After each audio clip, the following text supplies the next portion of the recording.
Zechariah 14. Jerusalem and the nations. Behold, the day the Lord cometh, and thy spoil shall be divided in the midst of thee. For I will gather all nations against Jerusalem to battle, and the city shall be taken, and the houses rifled, and the women ravished, and half of the city shall go forth into captivity, and the residue of the people shall not be cut off from the city. Then shall the Lord go forth, and fight against those nations, as when he fought in the day of battle. And his feet shall stand in that day upon the Mount of Olives, which is before Jerusalem on the east, and the Mount of Olives shall cleave in the midst thereof toward the east and toward the west, and there shall be a very great valley, and half of the mountain shall remove toward the north, and half of it toward the south. And ye shall flee to the valley of the mountains, for the valley of the mountains shall reach unto Azal. Yea, ye shall flee, like as ye fled from before the earthquake in the days of Uzziah king of Judah, and the Lord my God shall come, and all the saints with thee.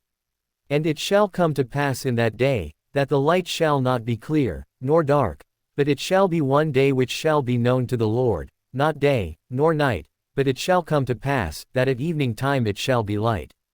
And it shall be in that day, that living waters shall go out from Jerusalem, half of them toward the former sea, and half of them toward the hinder sea, in summer and in winter shall it be. And the Lord shall be king over all the earth. In that day shall there be one Lord, and his name one.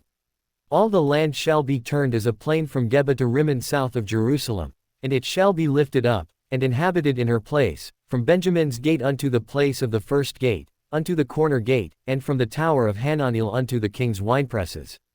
And men shall dwell in it, and there shall be no more utter destruction, but Jerusalem shall be safely inhabited.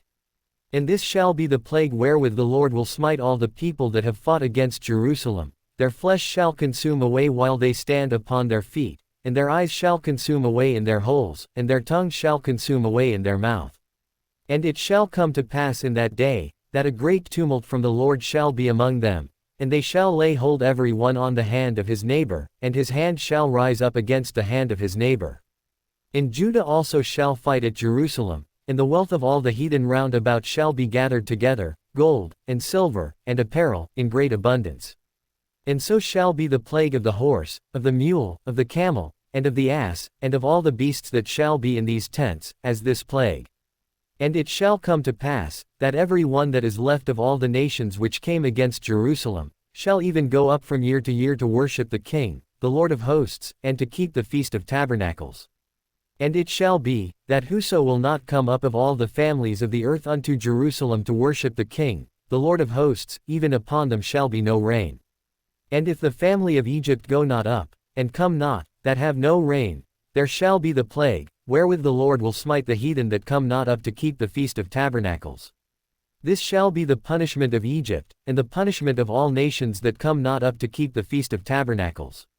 In that day shall there be upon the bells of the horses, holiness unto the Lord, and the pots in the Lord's house shall be like the bowls before the altar.